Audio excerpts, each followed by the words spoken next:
তারা অন্যায় অবৈধ কাজ যেমন ঘৃণা ভরে ছেড়ে দিয়েছে, তারা নিজেকে যোগ্যতা সম্পন্ন তৈরি করেছে। অনেকে বলে হুজুররা কিছু চালাতে পারবে না, চালাতে পারে নাই। কৃষি মন্ত্রণালয়, শিল্প মন্ত্রণালয় নিখুঁতভাবে চালিয়েছে, আর এমন নিখুঁতভাবে চালিয়ে দেখিয়েছে বাংলাদেশে ইতিহাস হয়ে আছে শিল্প মন্ত্রণালয়টা। আজ পর্যন্ত কেউ রেকর্ড ভাঙতে পারে নাই। মাওলানা মতিয়ার রহমান নিজামী রহমতুল্লাহ আলাইহি যখন শিল্পমন্ত্রী ছিলেন, আমি নিজে ওই সময় দর্শনা মাদ্রাসায় পড়ি চুয়াডাঙ্গায়। ওই যে কেরুস মিল নাম শোনেননি? চিনির মিল, কেরুর মদ, ওই জায়গায় উনি গিয়েছিলেন। ওই সময় একজনকে পাঠিয়েছিলেন এমডি করে। এই যে সৎ মানুষ চেয়ারে থাকলে যে কি হয়, আর 54 বছরে সেখানে 1 টাকা লাভ হয়নি, অথচ ওই 5 বছরে 5 বার প্রত্যেকবার লাভ হয়েছে। সুবহানাল্লাহ বলতে পারেন নাই? এরকম মানুষগুলো শুধু শিল্প মন্ত্রণালয় না, যত মন্ত্রী আছে সব যদি এইরকম মানুষ হতো না, এ দেশটা ওই মালয়েশিয়ার মতো 2004 সাল থেকে দাঁড়িয়ে যেত। তো দাঁড়াবে কি করে? দাঁড়াবে কি করে যাদেরকে দায়িত্ব দেওয়া হয়? এত বড় চোর পৃথিবীতে নেই। 36,000 কোটি টাকা একটা দরবেশ চুরি করিস। ওর দিকে তাকালে আমার কোটে আমার সাথে দেখা হয়তো মাঝে মাঝে। এই 3 বছরই ওর সাথে বহুবার দেখা হয়েছে। মাঝে মাঝে দেখতাম ওর মাথার চুল থেকে পায়ের তালু পর্যন্ত, মানে পায়ের তালুর নিচে যেটা থাকে ওই যে স্যান্ডেল, ওইটা পর্যন্ত সাদা। আমার মনে হয় ভেতরেও সাদা। ভেতরেটা তোর বলা যাচ্ছে না, ভেতরেও সাদা, চুল সাদা, ওর দাড়ি সাদা, জামা সাদা, পায়জামা সাদা, কোটি সাদা, এমনকি স্যান্ডেলও সাদা। আর ভেতরেটা সাদা নাতে কালো, ওটাও সাদা। কিন্তু একটা জিনিস ছিল একেবারে কালো কুচকুচে, মনটা। কথা বলেন না কেন? এই শয়তান বলেছে যে কোরআনের সমস্যা আছে। ওর তো ফাঁসি হওয়ার দরকার ছিল ওই সময়।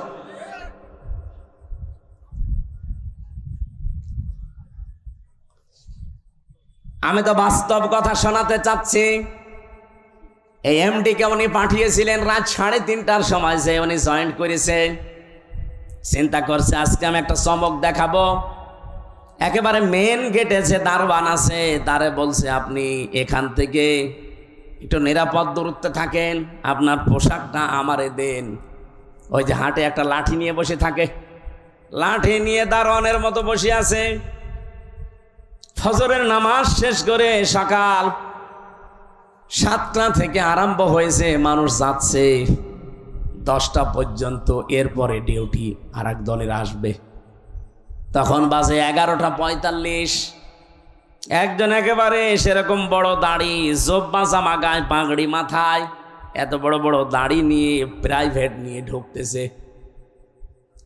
তো দারোয়ান মনে করছে যে নতুন দারোয়ান হবে হয়তো। আজকে আর অন্য দিনের মতো গেট খোলে নাই, গেট বন্ধ করে দাঁড়িয়ে আছে। বলছে, না আমি আপনাকে ঢুকতে দেব না। এই দারোয়ানের বাচ্চা, আপনি যাই বলেন না কেন, এখন বাজে কত? আপনার তো এখানে আসার কথা 10টায়, এখন বাজে 11:45, 1 ঘন্টা 45 মিনিট লেট আপনার। আপনি যদি আমার চাকরি খেয়েও ফেলেন, আমি আপনাকে আজ ঢুকতে দেব না। এখন দারোয়ানের সাথে মারামারি করবে? শেষ পর্যন্ত বলেছে, ঠিক আছে, তোর চাকরি কে রাখে আমি দেখব। এই ধস্তাধস্তিতে শেষ হয়ে যাওয়ার পরে দারোয়ানকে এবার ভেতরে যেয়ে বলছে, আপনার দায়িত্ব আপনি পালন করেন, যান। আমি চলে গেলাম। যে এমডির অফিসে বসেছে, ওই লোকটার খবর নিয়ে ডাক দিয়েছে যে ওকে ডাক দেন আমার অফিসে। অফিসে ঢোকার পরে যখন সালাম দিয়েছে, জবাব দিয়ে বলছে, দাঁড়ান, চেয়ারে বসার দরকার নেই, আপনি দাঁড়ান, আপনাকে আমি কয়েকটা কথা জিজ্ঞাসা করব। এখন বাজে হচ্ছে 11:45, আপনার 10টায় অফিসে আসার কথা। গেছেন দাঁড়িয়ে আপনার জন্য না, কারণ এই দাড়ি যিনি রাখতেন তিনি কাজে এভাবে ফাঁকি দিতেন না। আপনি বিশাল জব্বা গায়ে দিয়ে এসেছেন, পাগড়ি মাথায় দিয়ে। এই পাগড়ি জব্বা আপনার জন্য না, কারণ এগুলো যিনি পরতেন তিনি জীবনে কোনোদিন কাজে ফাঁকি দেননি। আপনি কার আদর্শগুলো শরীরের ভেতরে ধারণ করে ফাঁকি দিচ্ছেন? আপনি 10টা থেকে 4টা পর্যন্ত ডিউটি করবেন, এইটা আপনার ইবাদত। কথা বলেন না কেন? আর আপনি 11টা 45 1 ঘন্টা 45 মিনিট লেট, মাসের পরে তো ঠিকই বেতন নিয়ে নেবেন। আপনার বেতন হালাল হয় কি করে? আপনার নামাজ হয় কি করে? আপনারা দাড়ি রাখা আপনার জন্য না কেটে ফেলেন দাড়ি? ওই বছরেই লাভ হয়েছিল এই দেশে চিনির মিলে, ওই প্রথম শুরু হয়েছে। এই যে ডিউটিগুলো সঠিকভাবে পালন করা, কোনো জিনিসে ভেজাল না দেওয়া, চুরি চামারি বন্ধ হওয়া, বিশেষ করে দুর্নীতি আর কোনো জায়গায় নেই, সবাই টাইট হয়ে গেছে। ওরে বাবা কি কঠিন মানুষ!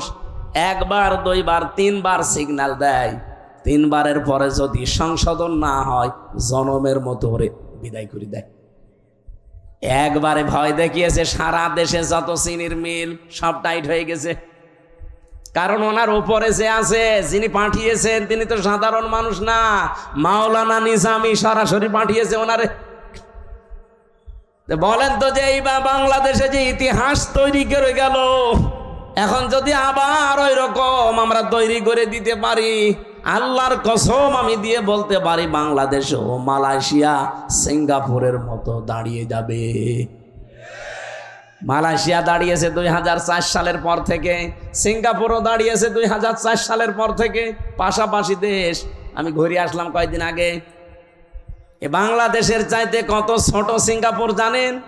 এ রাজশাহী জেলা আমার মনে হয় এই মাথা থেকে ওই মাথা 70-80 কিলোমিটার হবে না?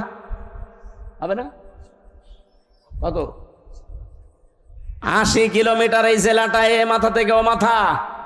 অথচ সিঙ্গাপুর একটা দেশ, মাত্র 42 কিলো এ মাথা ও মাথা, চারিদিকে সাগর, মাছ বিক্রি করে খেত ওরা। কি অবস্থায় দাঁড়িয়েছে সিঙ্গাপুর আজ! 257টা দেশের ভেতরে যদি 10টা দেশ গণনা করেন, সিঙ্গাপুর একটা ধরা লাগবে। এ পর্যায়ে তারা গেছে শুধুমাত্র এই সৎ নেতৃত্বের কারণে।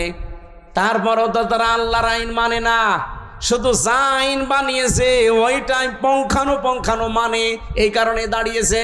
আর আমরা শুধুমাত্র নিজেদের আইন না, এই দেশে যদি ইসলাম আসে পুরাটা চলবে আল্লাহর আইন। এই বলেন 56,000 বর্গ মাইল পুরাটা চলবে কার আইন? আরো জোরে বলেন, কয়টা? 500। ওই যে পরিচিত যে বিষয়গুলো আদম নবী থেকে, ওই বিষয়গুলো আসবে পরিচিত, সব একটা একটা করে ব্যক্তি, পরিবার, সমাজ, রাষ্ট্রে কায়েম হয়ে যাবে 500। আর অন্যায় 500। সৎ কাজে আদেশ দেবে, অন্যায় কাজে নিষেধ করবে। এই প্রতিশ্রুতি ওনারা দিয়েছে। অন্য দলের ভেতরে যদি এই প্রতিশ্রুতি থাকে যে আল্লাযীনা ইম্মাক্কান্নাহুম ফিল আরদি আকামুস সালাত ওয়া আতাবুজ যাকাত ওয়া আমারু বিল মারুফ ওয়া নাহাউ আনিল মুনকার ওয়ালিল্লাহি আকিবাতুল উমুর, যেই দলের কর্মসূচিতে এই 4টা আছে আপনি তাকে এবার ভোট দেবেন, সে যেই হোক। আমি কারো দলে বিদলে নেই, এই 4টা কর্মসূচি যার কাছে পাবেন তাকে এবার ভোট দেবেন। আর আমি যেহেতু নিজে দেখতেছি এই মানুষগুলো এই গ্যারান্টির উপরে আছে, এরা কথা দিয়েছে যদি ইসলাম দেশে সংসদে যায় প্রথমেই তারা নামাজের বিল আনবে। ওনারা জিজ্ঞাসা করেন, যদি বলেন না আমি নামাজের বিল প্রথমে আনবো না, আমি সুদের বিল আনবো, ওরা একটা ভোটও দেবেন না। 2 নম্বরে ওরা যাকাতের বিল কায়েম করবে, যে যাকাত ভিত্তিক অর্থনীতি কায়েম হবে এখন থেকে। 3 নম্বরে ভালো কাজ, যেটা পরিচিত কাজ, ওগুলো জারি হবে, এগুলো আদেশ হবে আইনের মাধ্যমে। আর অন্যায় যতগুলো আছে অন্যায় সব বন্ধ হবে, বাধার প্রাচীর তৈরি করা হবে। এটা যদি আজ বাংলাদেশে ইসলাম থাকতো, কুমারখালী এই গাজী কালুর চম্পাবতীর এই অর্ধ উলঙ্গ নাচের অনুমতি দিত, এটার জন্য মারামারি হইতো, আইন পাশ করে সব অন্যায় কাজগুলো বন্ধ করে দিত। এই জন্য আমরা চাচ্ছি আপনারা যা ভুল বোঝেন বা ভুল বোঝান, এই যে রাজশাহী অঞ্চলের এ পাশে কালকে আমার মাহফিল যেখানে আছে চাঁপাইনবাবগঞ্জ, 2 জন বিশাল বিশাল মুফতি আছে, স্বামী আর স্ত্রী 2 জনই মুফতি। ভারতের কামান এরা, মুজাদ্দেদে জামান, কি ফতোয়া দিচ্ছে দেখেছেন? এরা কোনোদিন 24-এর কথা বলে না, এরা শুধু কথা বললে 71, 47, 52, কথা বলছেন না কেন? আরো কিছু তৈরি হয়েছে তাদের মুরিদ। এই পাবনার একটা হাবিব ঘোষণা দিয়েছে, এই পাবনা জেলার আটঘরিয়ায় জামাত ইসলামের কোন মানুষ আজানও দিতে পারবে না, নামাজও পড়াতে পারবে না। আপনি ঘোষণা দিয়েই শেষ করে দিলে হবে? আপনি নিজে নামাজ পড়াতে পারবেন? আজকে একজনের নামাজ দেখলাম, কি সোরা পড়ছে গো, জিবরাইল নতুন নাজিল করছে, আলাম তারা কাইফা ফালা রব্বুকা বিয়াস। তাও তো আমি ভালো করে পড়ছি, এটা শোনান তো। কি তেলাওয়াত, আমার মনে হয় দাঁত মুখ ভেঙে যাবে। এই কথা যে বলতে পারে, আমার মনে হয় তারে এখন থেকে ইমামতির জায়গায় দাঁড় করিয়ে দেওয়া লাগবে।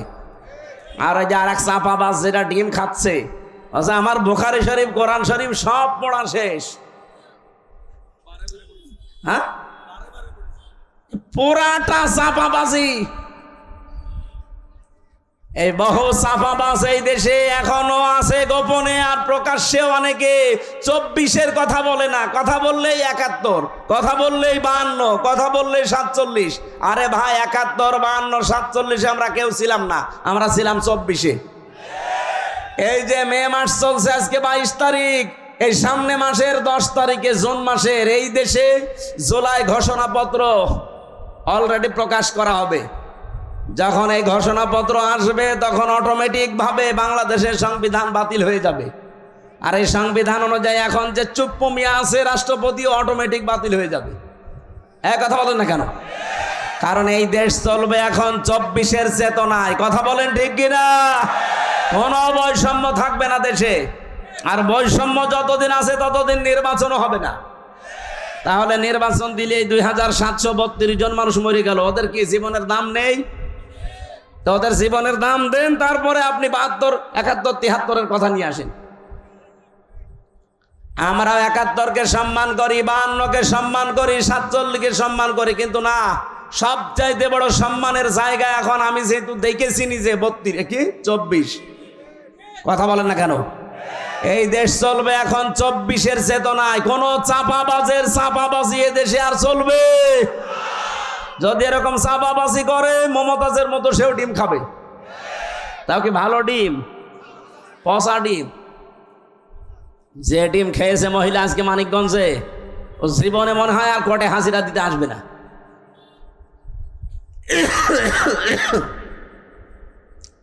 আমার ভাইরা, এই জন্য আমাদের সতর্কতার বিষয় হচ্ছে, আমরা এখন কাবিলের মতো না, আমরা এখন হাবিলের মতো অবস্থানে যাব। ভাই যা করেন করেন, আপনার ওই পায়ে পা দিয়ে ঝগড়া করতে চান, আমি এখন ঝগড়ার ভেতরে নেই, আমি আছি আমাকে সংশোধন করে জনগণের সামনে আস্থা ভাষণ হিসাবে তৈরি করা। কারণ আমি চাই এই পৃথিবীতে আমারটা যেমন কবুল হচ্ছে, আমার আন্ডারে যারা থাকবে তাদেরটাও যেন আল্লাহর দরবারে কবুল হয়। আর আপনি আমাকে মেরে ফেলার জন্য উঠে পড়ে লেগেছেন। লাইম বাসাত্তা ইলাইয়া ইয়াদা কালি তাকতুলানি মা নাবি বাসিতি ইয়াদিয়া ইলাই কালি আকতুলাক ইন্নী আখাফুল্লাহ রাব্বাল আলামিন। কি গুরুত্বপূর্ণ কথা ওই দিন হাবিল বলেছে। আল্লাহ হাবিলের এই কথাগুলো আমাদের জীবনে মেনে চলার তৌফিক দেন, বলেন আমিন। আমরা সূরা মারইয়ামের 41 থেকে তেলাওয়াত আরম্ভ করেছি। তেলাওয়াত কিন্তু আয়াত থেকে তাফসীর আকারে কথা বল না, সময় বেশি হয়ে যাচ্ছে, একটু সময় দেন আমার। আজকে যেহেতু মাহফিল আজকে একটা, তো এই জন্য একটু বেশি সময় নিচ্ছি। মাহফিল যতক্ষণ চলে আয়াতটা শেষ না হতে থাকবেন। মোনাজাতের পরে আমার এই যে গাড়ি আছে, এটা আমার গাড়ি না, এই গাড়ি থেকে আমার লিখিত যে বইগুলো আছে মেয়েদের উপরে, পুরুষদের উপরে, ওটা নিয়ে যেয়ে পড়বেন। বই মানুষকে ঠকায় না, পড়বেন, আপনার ভাগ্য খুলবে ইনশাল্লাহ। জবান খোলে সূরা মারইয়ামের 41 নম্বর আয়াত, এখান থেকে আমরা আরম্ভ করব। যেহেতু সামনে আর 15 দিন পরে গুরুত্বপূর্ণ যে দিবসটা, এই দিবসটা আদম নবী থেকে যদিও আরম্ভ হয়েছে, কিন্তু আমরা সুন্নত হিসাবে পশু জবাই করার এই নিয়ম পেয়েছি আমাদের জাতির পিতা ইব্রাহিম আলাইহিস সালাম থেকে। সেখান থেকে এখন আমরা আরম্ভ করছি। প্রথম অংশ শেষ, দ্বিতীয় অংশ শুরু হচ্ছে। ওয়াযকুর ফিল কিতাবি ইব্রাহিম, আল্লাহ পাক বলেন আলোচনা করো, বর্ণনা করো। কিতাবের ভেতরে আমি ইব্রাহিম আলাইহিস সালামের যে কাহিনী বর্ণনা করেছিলাম, এইটা আপনি আপনার উম্মতদের কাছে বর্ণনা করেন। ইন্নাহু কানা সিদ্দিকান নাবিয়্যা, নিশ্চয় সে ছিল একদিকে সত্যবাদী আর একদিকে নবী। এটা বাংলা অর্থ ছিল আয়াতের। এবার আমরা তাফসিরে যাচ্ছি। সূরার নাম সূরা মারিয়াম। কি নাম বলেন বলেন? অনেকে বলে সূরা মরিয়ম, না মরিয়ম বলে কোনো শব্দ কোরআনে নেই। কোরআনে আছে সূরা মারিয়াম। মারিয়াম বলেন বলেন। কিয়ামতের ময়দানে এই নামটা এত দামি নাম। আল্লাহ রাব্বুল আলামিন এটাকে ইজতিবা জানিয়েছেন, যেটা আমি মনোনীত করেছি, নির্বাচিত করেছি, পছন্দ করেছি নামটা। হযরতে মরিয়মের নাম দুনিয়াতে যারা রাখে মারিয়াম, কিয়ামতের ময়দানে আল্লাহ যখন মানুষকে মাফ করতে আর কিচ্ছু পাবে না, যার নামের সাথে মারিয়াম, ফাতিমা এরকম নাম যাদের মিল আছে, কিয়ামতের দিন আল্লাহ নামের ওসিলায় তাদের শেষ পর্যায়ে মাফ করে দেবেন। এই জন্য আশা করছি আমাদের সন্তানাদি যারা এখন আসতেছে, আসবে, নামটা আপনি অর্থবোধক এবং সিস্টেমে রাখবেন। কিয়ামতের দিন যেন আল্লাহ অন্তত নামের ওসিলায় হলেও তাকে মাফ করে দেয়। অনেকগুলো আয়াত আমার আল্লাহ সূরা মারিয়ামের ভেতরে দিয়েছেন। ৯৮টা আয়াত আমরা কোরআনে কারিমে পেয়েছি। এই সূরার ভেতরে মাত্র একটা আয়াত পড়েছি, আয়াতের নাম্বার ৪১। আল্লাহ নিজে যখন আমার শব্দ দিয়ে আরম্ভ করলেন অস্কর, শব্দটা ছিল ওয়া উজকুর, আসল শব্দ হচ্ছে যাকার, যেটাকে আমরা বাংলায় এই দেশের মানুষ জিকির বলে জানি। জিকির মানে স্মরণ করা। জিকির মানে কি? আমি এই রাজশাহীতে এর আগে আমি জিকির শব্দের উপরে আলোচনা করেছিলাম।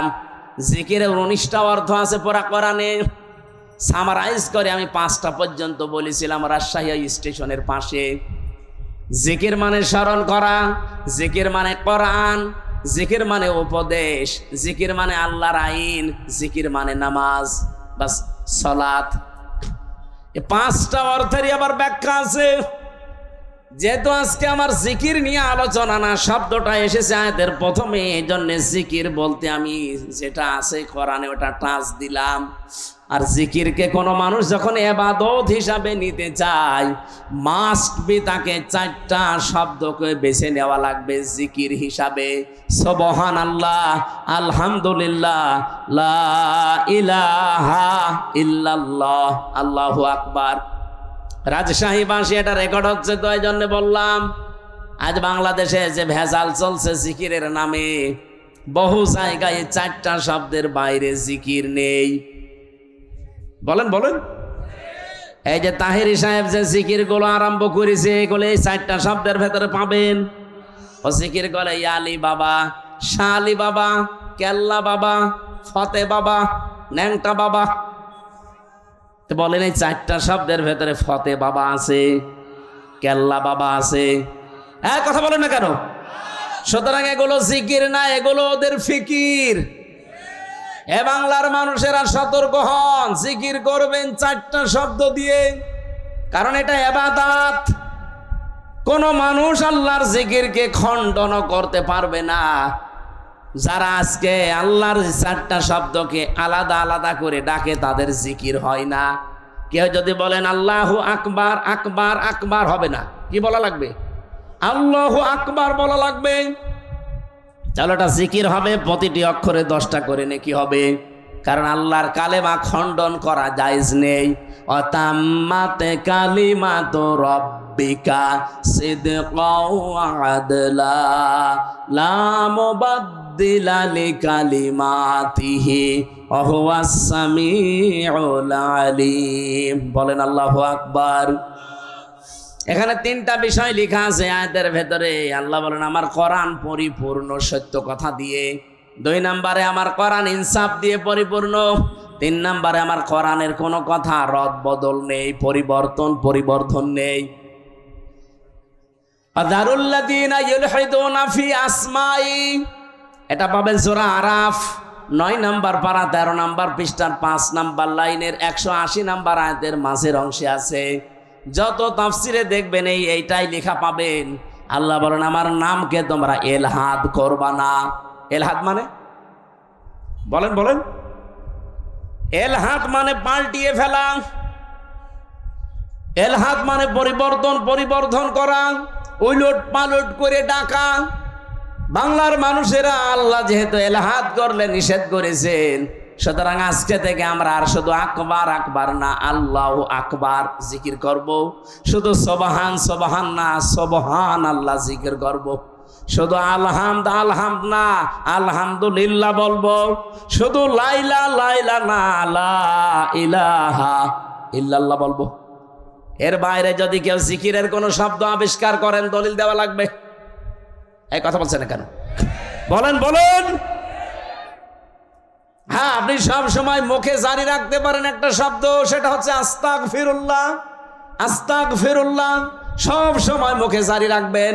শুধু টয়লেটে আর স্বামী স্ত্রীর ব্যবহারের সময়, এই দুইটা সময় বাদ দিয়ে সব সময় মুখে জারি রাখতে পারেন কি? আস্তাগফিরুল্লাহ। বলেন আস্তাগফিরুল্লাহ, আস্তাগফিরুল্লাহ। মনে যখনই আপনার আনমনা হয়ে যাবে, এই শব্দটা মুখে জারি রেখে দেবেন। বিশ্বনবী বলেন, এটা যার জীবনে যত বেশি থাকবে, আমার আল্লাহ জান্নাতে তার নিয়ামত তত বেশি বৃদ্ধি করে দেবে। জান্নাতের খাজানা বলা হয় একটা শব্দকে, নাম হচ্ছে লা হাওলা ওয়ালা কুওয়াতা ইল্লা বিল্লাহ। এটাও পড়বেন, লা হাওলা ওয়ালা কুওয়াতা ইল্লা বিল্লাহ।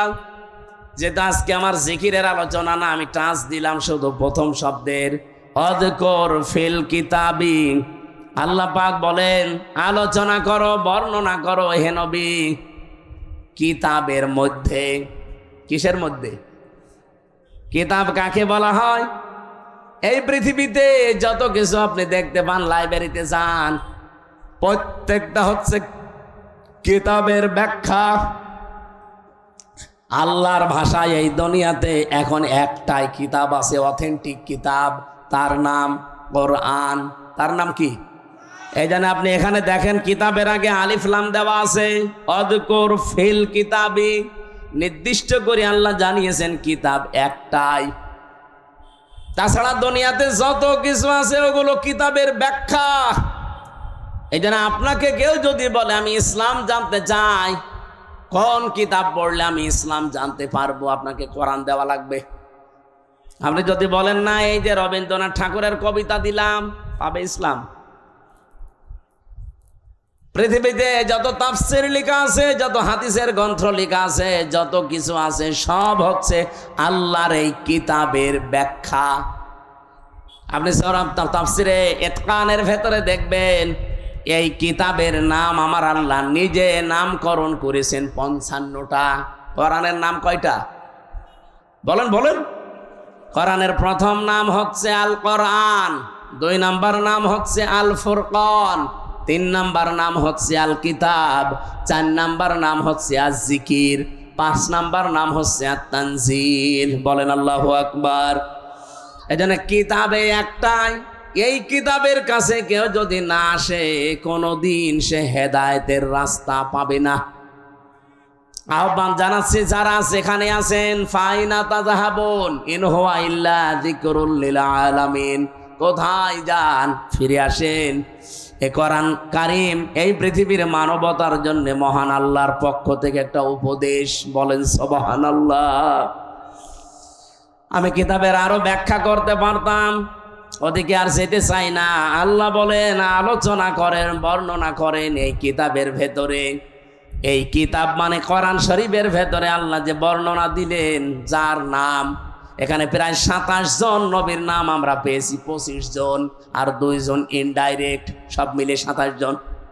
এই 25 থেকে 27 জন নবীর ভেতরে অন্যতম 4 জন নবী, তার ভেতরে 1 নম্বরে হযরতে ইব্রাহিম আলাইহিস সালাম।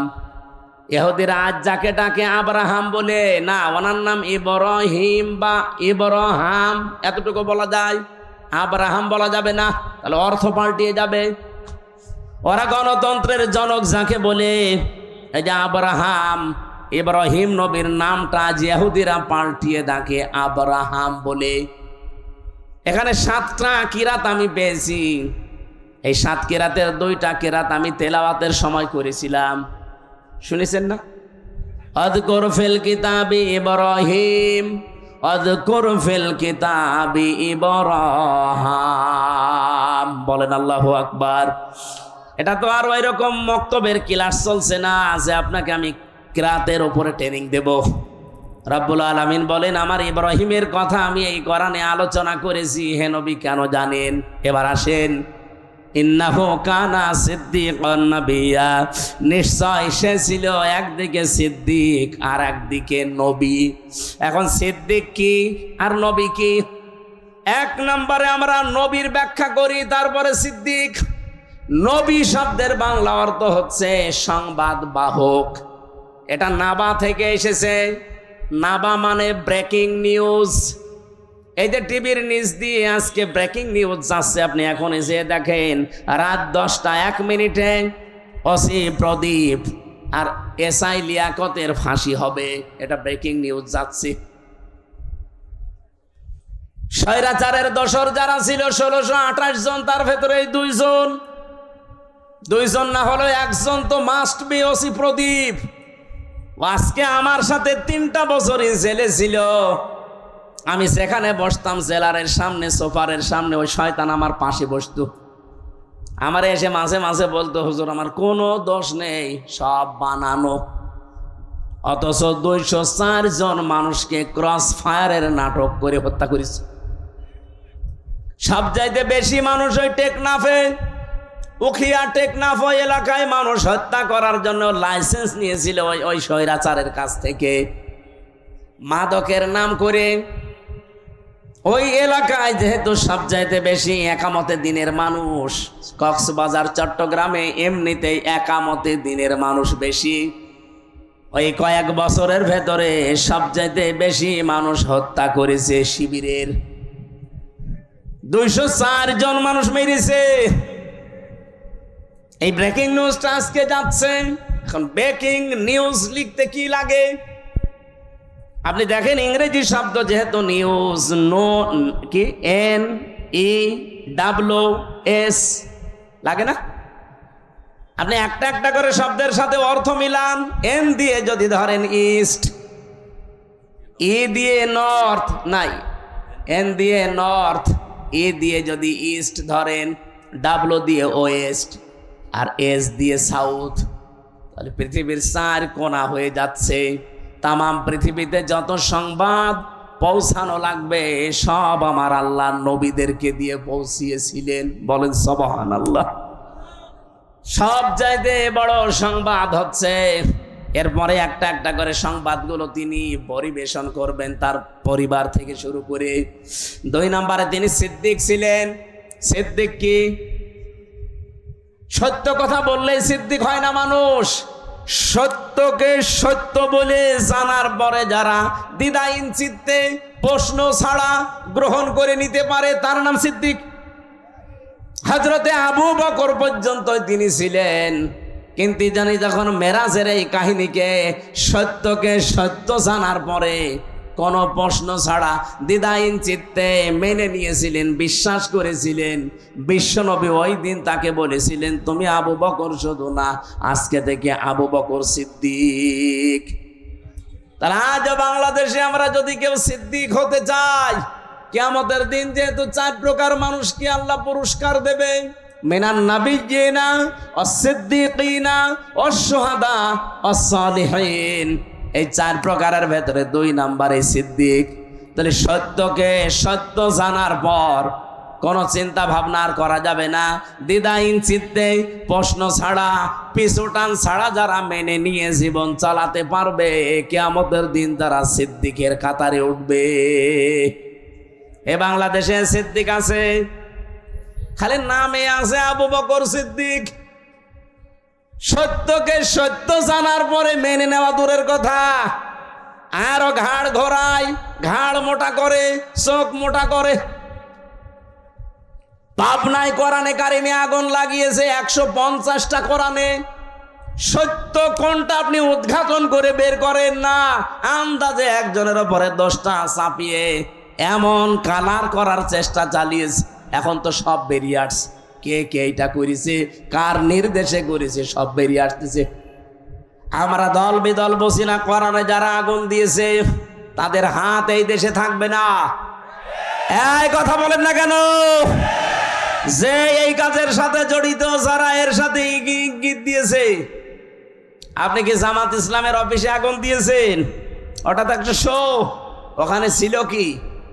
আল্লাহর কোরআন, একটা দুইটা না 150টা কোরআন পুড়ে ছাই হয়ে গেছে। কোরআনে আগুন দেননি আপনি, আপনার কপালে আগুন দিয়েছেন। নিজেকে সংশোধন না করে আবার কাবিলের মতো হটকারিতা করেন যে কি ওরা নিজেরাই কোরআনে আগুন দিয়ে আমাদের ওপরে দোষ দেয়। ওর বিবেকের ওপরে কি কুকুরে প্রসাব করেছে যে নিজেরা আগুন দিয়ে আপনারা দোষ দেবে? আরে কি দুনিয়ার কোনো বিষয় হেলা খেলা করে আপনার উপরে দোষ দিয়ে দিল? এ কোরআন আপনারও না, আমারও না, এ কোরআন কার? এই জন্য আমরা আহ্বান জানাচ্ছি, এটার সুষ্ঠু তদন্ত হয়ে যারা জড়িত জনসম্মুখে তাদের বিচার করা লাগবে। রাজি আছেন না আপনারা? রাজি আছেন না? আগামীতে কেউ যেন সাহস আর না দেখায়। সিদ্দিকী আমরা বুঝি না, আমাদের জাতির পিতা হযরত ইব্রাহিম, তিনি প্রথমে আকাশের তারকা দেখে বলেছিলেন এইটাই আমার খোদা হবে। যখন ডুবে গেছে বলছে না, ডুবে যাওয়া জিনিস আমি ভালোবাসি না। যখন চাঁদ দেখলেন বললেন এটা আর একটু বড়, এটা আমার বড় খোদা। বলেন না, এইটাও ডুবে গেছে, মানি না। সকালবেলা যখন সূর্য দেখলেন বলেন হাজা আকবার, এর চাইতে বড় জিনিস আর নেই, এটাই আমার বড় খোদা।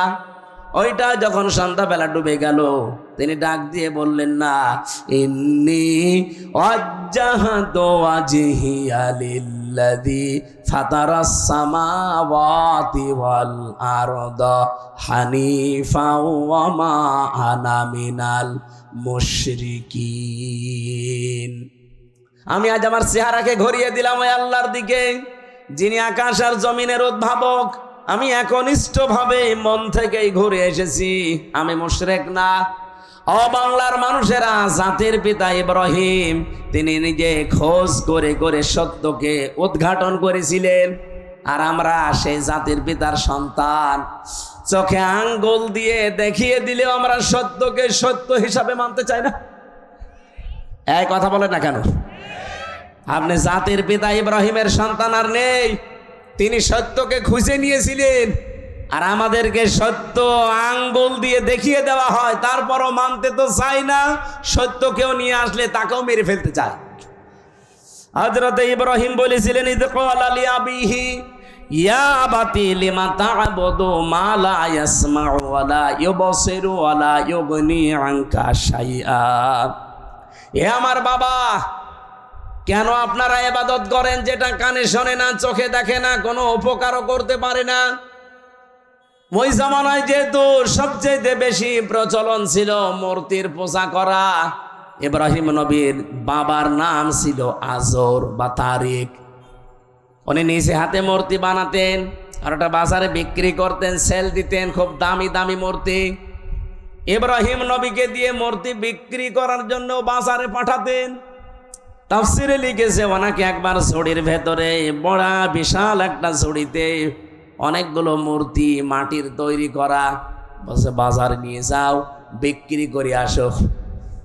বাজারে নিয়ে যাওয়ার পরে এক জায়গায় রেখে দিয়েছে, নিচ্ছে কেউ নিচ্ছে না। চিন্তা করে অনেকগুলো তো বেঁচে আছে, কি করা যায়? মনের ভেতরে ওই যে উনি সত্যের সন্ধান যেহেতু আগেই পেয়েছিলেন, বাবাকে এত করে বুঝিয়েছেন যে বাবা এখানে শোনে না, চোখে দেখে না, উপকারও করতে পারে না, আপনি এর পেছনে সময় দেন, শ্রম দেন, এর কাছে মাথা নত করেন। বাবা তো মানে নাই, বলছে এটা আমার ব্যবসা, এটা করলে অনেক কিছু আয় হবে।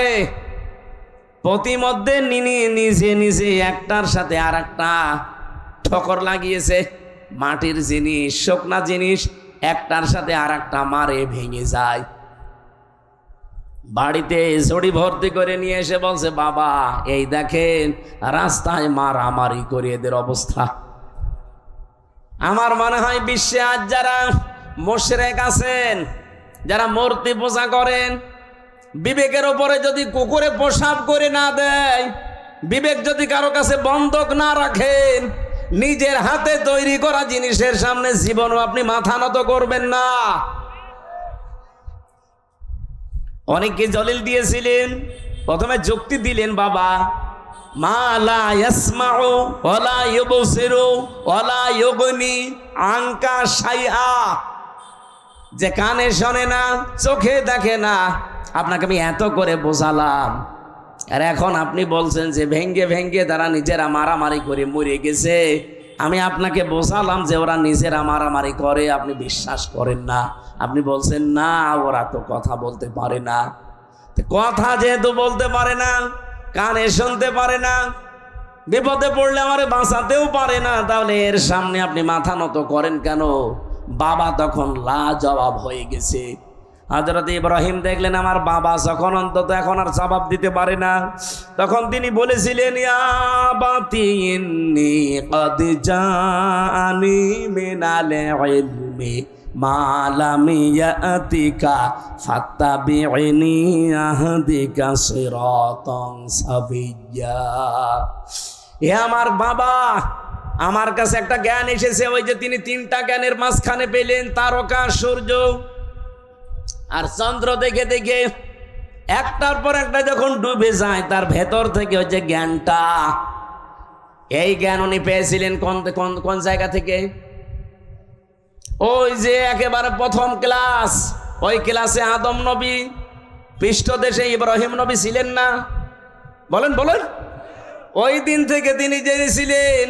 এটা হয়তো অনেকের চাপা পড়ে থাকে, এই জন্য প্রকাশ করতে চায় না। নবীদের যেহেতু আল্লাহ কন্ট্রোল করছেন, ওই জ্ঞানটা ওনার কাছে আমার আল্লাহ উদ্ভাসিত করে দিয়েছেন, জাগরণ করে দিয়েছেন। ডাক দিয়ে বললেন, বাবা আমার কাছে যে জ্ঞান এলেম এসেছে, আপনার কাছে ওইটা নেই, আর আপনার কাছে থাকলে ওইটা চাপা পড়ে আছে। আপনাকে আমি আহ্বান জানাচ্ছি, আপনি আমার অনুসরণ করেন, তাহলে আপনাকে আমি সহজ সরল পথ দেখাতে পারবো। ইয়া বাতিলা তা'বুদিশ শাইতানা ইন্নাশ শাইতানা কানা লির-রহমানি আসিয়া। তিনি ডাক দিয়ে বলেছিলেন, হে বাবা, ইয়া আবাতি ইন্নী আখাফু আইয়ামাসসাকা আযাবুম মিনার রহমানি ফাতাকুনা লিশ-শাইতানি ওয়ালিয়্যা। ক্বালা আরাগিবুন আনতা আন আলিহাতি ইয়া ইব্রাহিম লা ইল্লাম তানতাহি লা আরজুমান্নাকা ওয়াহজুরনি মালিয়া। বলেন সুবহানাল্লাহ। হযরত ইব্রাহিম এত সুন্দর করে তার বাবাকে বুঝিয়েছিলেন। আজও তামাম বিশ্বের মুশরিকদেরকে, নবীর উম্মত যারা আমরা এইভাবে করে বোঝাতে চাচ্ছি, তো মানুষ বোঝা তো দূরের কথা, ওই জামানায় ইব্রাহিম নবীর বাবা যা বলেছিল, আজ আমার মনে হচ্ছে বাঙালি জাতি আমাদেরকে তাই বলছে। ওই জামানায় ইব্রাহিম নবীর বাবা বলেছিল, ওয়াহজুরনি মালিয়া, তোকে তো আমি নিজে জেলখানায় পাঠিয়ে দেব, অথবা মেরে ফেলবো, অথবা দেশ থেকে তোরে এমন দূরে দাঁড়িয়ে দেব যেন তোর সাথে দেখা না হয়। এ কথাগুলো আজ বিভিন্ন ভাষায় আমাদের ওপরে চাপিয়ে দিচ্ছে, বিভিন্ন কায়দায় আজরের বংশধর দ্বারা তারা। আমার কথার অর্থ আমি আশা করছি আপনি বুঝেছেন। এত লাইন দিয়ে বোঝানো হয় মানুষদেরকে, এত জলিল দিয়ে, যুক্তি দিয়ে, প্রমাণ দিয়ে। মানুষের মনে হয় যদি মাথার ভেতরে একটু হালকা মগজ থাকে, এর দ্বারা কোনোদিন পৃথিবীর কারো আইন মানা সম্ভব না।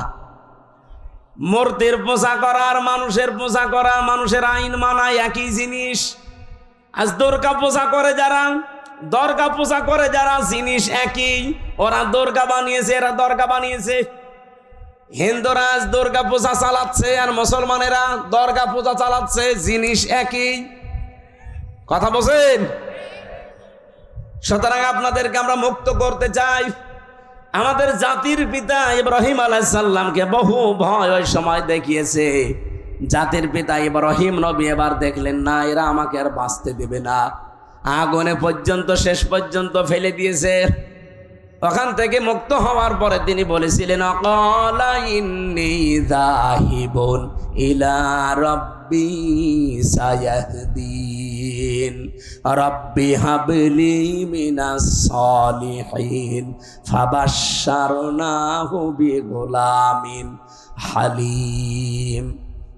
হযরত ইব্রাহিম ওই দিন জাতির কাছ থেকে, বাবার কাছ থেকে মুখ ফিরিয়ে বললেন, আমি এমন এক আল্লাহর দিকে, রবের দিকে ধাবমান হলাম, এমন দিকে আমার মুখ চেহারা ফিরিয়ে দিলাম, আমি আশা করছি অতি শীঘ্রই তিনি আমাকে পথ দেখাবেন, হেদায়েত দিয়ে দেবেন, পথের সন্ধান দেবেন।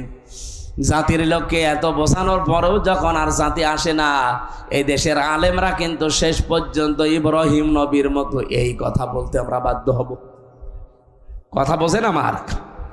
তখন আপনি জাহান্নামে যাবেন না, কোন জায়গায় যাবেন, আপনার জন্য আমার আর কোনো আফসোস নেই, আমি ধরা বাঁধাও নেই। এত করে কত কিছু যুক্তি প্রমাণ দলিল দিয়ে যে মানুষের তৈরি করা আইন আর মূর্তি পূজা জিনিস একই, ওরা না বুঝে করছে আর আপনি বুঝে করছেন, ওরা দুর্গা পূজা করে আপনি দুর্গা পূজা করেন, জিনিস তো একই। ফিরে আসেন, ফিরে আসেন, ফিরে আসেন। হাতে পায়ে ধরার বাকি আছে, আর কত কিছু বলা যায়। হযরত ইব্রাহিম ওই দিন নিজের একটা শক্তি, সমর্থন, হাতের একটা লাঠি, এইটার জন্য তিনি দোয়া করতে আরম্ভ করলেন। একদিন, 2 দিন, 3 দিন না, 86 বছর, যে রব্বি হাবলি মিনাস সালিহিন, হে আল্লাহ আমারে তুমি একটা নেককার সন্তান দাও যে আমার লাঠি হিসাবে কাজ করতে পারে। আল্লাহ পাক 1 দিন, 2 দিন, 3 দিনে না, 86 বছর পরে এই দোয়াটা কবুল করেছিলেন। বলেন সুবহানাল্লাহ। তাকে সুসংবাদ দিলেন, আমি তোমাকে হালিমের সুসংবাদ দিলাম, গোলামিন হালিম। এটা কি চাচা হালিম না মামা হালিম? কি হালিম দিয়েছিলেন ইব্রাহিম নবীকে আল্লাহ রাব্বুল আলামিন? বলেন, ও ইব্রাহিম, কি গোলামিন হালিম দিয়েছে, একটু পরীক্ষা করে দেখো। ফালাম্মা বালাগা মাহু সায়া ক্বালা ইয়া বুনাইয়া ইন্নী আরা ফিল মানামি আন্নী আযবাহুকা ফানজুর মাযা তারা ক্বালা ইয়া আবাতি ফাআল মা তুমার সাতাজিদুনি ইনশাআল্লাহু মিনাস সাবিরিন। হযরত ইব্রাহিম চিন্তা করলেন, আল্লাহ আমাকে স্বপ্ন দেখিয়েছে সবচাইতে প্রিয় বস্তু কোরবানি দিতে। আমি তো এর আগে বহু দম্বা কোরবানি দিলাম, একটাও কবুল হয়নি। আমি এখন ভেবে দেখি আমার কাছে সবচাইতে প্রিয় আমার সন্তানটা, কারণ 86 বছর পরে এসেছে। ওনাকে জবাই দেওয়ার জন্য অনুমতি চাইলেন। প্রশ্ন আসতে পারে, বিধানটা কার? আরো জোরে বলেন। পালন করবে কে? একজন নবী। একজন নবী যেমন তেমন নাই। 25 জনের ভেতরে 4 জন শ্রেষ্ঠ, তার ভেতরে ইব্রাহিম শ্রেষ্ঠ। তিনি আল্লাহর বিধান পালন করবেন, এই জায়গায় এতটুকু 13 বছরের সন্তানের কাছে অনুমতি নেওয়ার দরকার কি? এই জন্য অনুমতি নিয়েছিলেন। তিনি যে 86 বছর দোয়া করলেন, আমি রব্বি হাবলি মিনাস সালিহিন চাই। আল্লাহ যে জবাবে বলেছিলেন গোলামিন হালিম, তোমাকে আমি সহনশীল, ধৈর্যশীল সন্তানের সুসংবাদ দিলাম। কেমন হালিম দিয়েছে আজকে আমি দেখব। তিনি তখন বললেন, আমি কি তোমাকে জবাই করতে দেখেছি, তোমার রায় বলো। উনি মনে করেছিলেন সন্তান মনে হয় দৌড় দেবে, কিন্তু না, এসে বলছে, বাবা যা আদিষ্ট হয়েছেন আপনি পালন করেন, আপনি আমাকে ধৈর্যশীলদের মধ্যে পাবেন।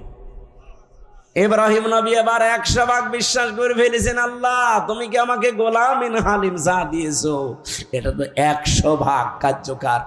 এ সন্তানের কথাবার্তার ধরন কি? তিনি ভাবাস কি সাতাজিদুনি ইনশাআল্লাহু মিনাস সাবির বলতে পারতেন, যে আমি ধৈর্যশীল। বলেন নাই, বলেছিলেন সাবিরিন।